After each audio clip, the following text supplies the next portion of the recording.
जय गुरुदेव। सभी साधकों का स्वागत है।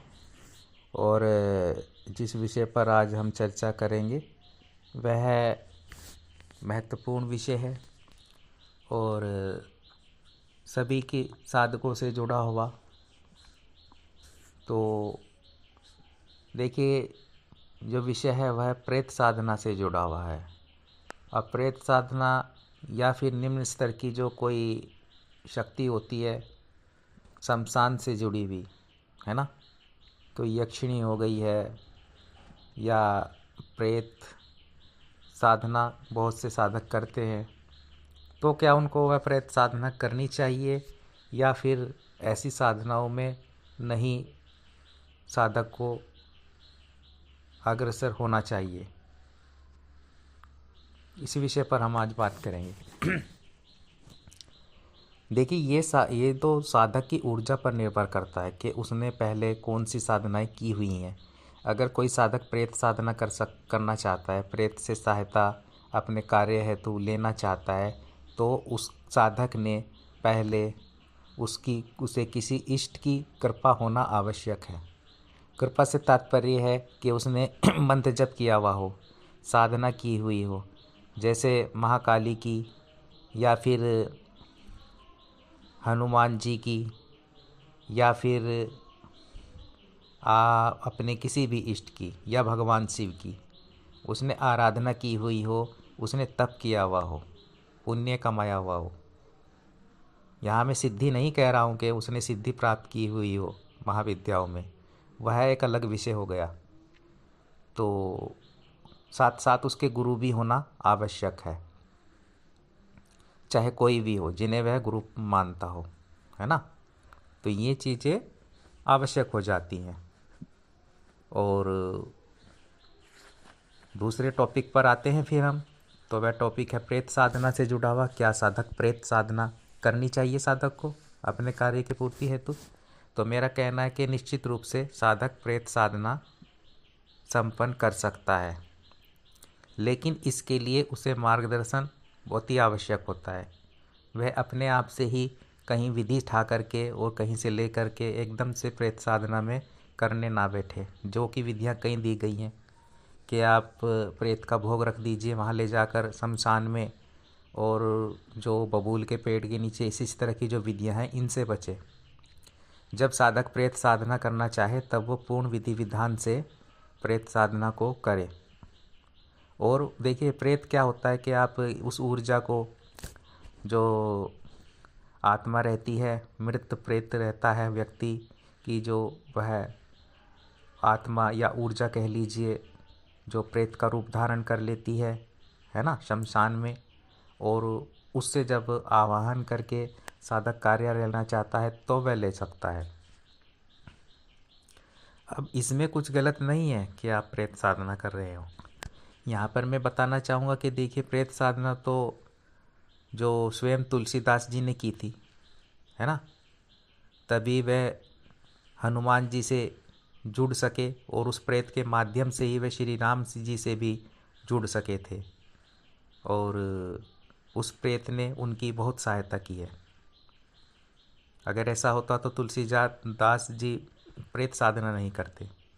आप शास्त्रों में भी ये चीज़ देख सकते हैं कि आगे बढ़ने के लिए सर्वप्रथम प्रेत साधना ही की तुलसीदास ने, जो कि श्री राम जी के और हनुमान जी के एक श्रेष्ठ भक्त भी थे, उपासक भी थे, और आगे बढ़ सके हैं वह।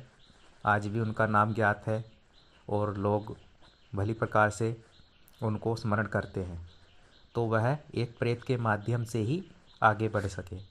तो साधक जो आजकल के हैं वह, उनमें भ्रांतियाँ क्यों फैली हुई हैं कि हमें प्रेत साधना नहीं करनी चाहिए, या इस विषय पर हमको बात नहीं करनी चाहिए, या कोई प्रेत साधना दे देता है तो आप भयभीत दृष्टि से, एक अजीब दृष्टि से उसको, व्यक्ति को देखते हैं। तो ऐसा नहीं होना चाहिए। वह सहायक के रूप में आपकी मदद करते हैं प्रेत जो होते हैं। अब चाहे प्रेत हो चाहे यक्षिणी हो, पर क्या होता है कि अगर आप में संयम होगा, ऊर्जा होगी पहले से ही, तब आप इन शक्तियों को नियंत्रित कर सकते हैं। क्योंकि जो प्रेत होते हैं ये जो शक्तियाँ होती हैं इनमें नियंत्रण नहीं होता है। ये जो साधक है उसके मनोभाव, उसकी ऊर्जा पर ही ये कार्य करती हैं। अब ऐसा ना हो कि आप प्रेत साधना तो कर लें लेकिन प्रेत आ भी जाए आपके सामने, क्योंकि ये जल्दी से सिद्ध हो जाती हैं साधनाएं। जो प्रेत साधनाएं होती हैं जल्दी लोगों से कनेक्ट हो जाते हैं, क्योंकि इन्हें भोग की अभिलाषा होती है और साधक इन्हें भोग द्वारा ही सिद्ध करता है। मंत्रों का भी उसमें महत्व होता है, यंत्र का भी होता है, और मेन चीज़ जो उसमें होती है वो भोग होती है, जो आप उस प्रेत के को जो है लगाते हैं, देते हैं। तो इसलिए जल्दी कनेक्ट हो जाते हैं और पृथ्वी पर ही रहते हैं।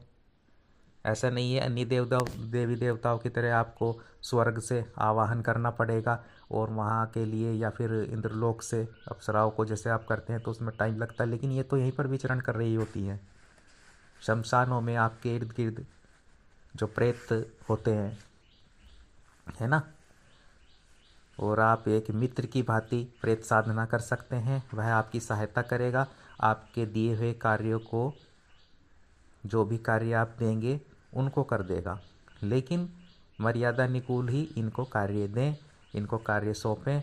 वो कार्य ना सौंपें जो मर्यादा के अनुकूल ना हो। ये मैं आपको ज़रूर कहना चाहूँगा। तो प्रेत साधना देखिए कोई भी कर सकता है, इसमें कोई अड़चन बाधा वाली या डरने वाली बात नहीं होती है। वह आपके सहायक होते हैं। इसीलिए मैंने एक उदाहरण दिया है उन साधकों के लिए जो ये चीज़ें बोलते हैं कि हमें करण पिशाचनी नहीं करनी है, हमें प्रेत साधना तो खतरनाक होती है। तो खतरनाक मैं इसीलिए हर वीडियो में कहता हूँ कि खतरनाक तो हर साधना होती है ना, लेकिन वह है साधक की इच्छा शक्ति, वह साधक कैसा है और वो कार्य कैसा है उस शक्ति से लेता है, तो वैसे ही वह शक्ति उसके सम्मुख आती है और उसके कार्य को करती है। उससे कांटेक्ट करने के लिए वह शक्ति स्वयं उस साधक के ही अनुरूप बन जाती है। अगर देखिए आप प्रेत साधना कर रहे हैं और प्रेत का आह्वान कर रहे हैं और प्रेत आपके सामने आ जाता है, और फिर आप क्या कार्य लेते हैं उससे। दो तरह के लोग होते हैं, दो तरह के साधक होते हैं। एक साधक क्या करेगा, वह उससे सट्टे के नंबर लेगा, वशीकरण क्रियाएं करवाएगा गलत गलत अपनी वासना पूर्ति के लिए, है ना। तो वह जो जिससे आप कार्य ले रहे हैं प्रेत से, वह और 4 कदम आगे बढ़ कर के आपका ही अहित करना शुरू कर देगा, आपके लिए गलत गलत कार्य करना शुरू कर देगा और स्वयं आपको भ्रष्ट बना देगा। ठीक है ना, फिर आप साधना से भी कट जाएंगे। और दूसरा साधक उससे वहीं अच्छे अच्छे कार्य लेता है और जो है साधना में जो है अपने सफलता के लिए मार्गदर्शन प्राप्त करता है। तो दो अलग अलग चीज़ें होती हैं।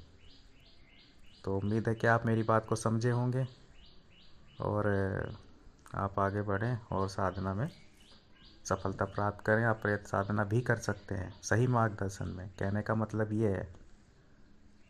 ठीक है, तो जय गुरुदेव, जय निकलेश्वर जी महाराज की जय हो।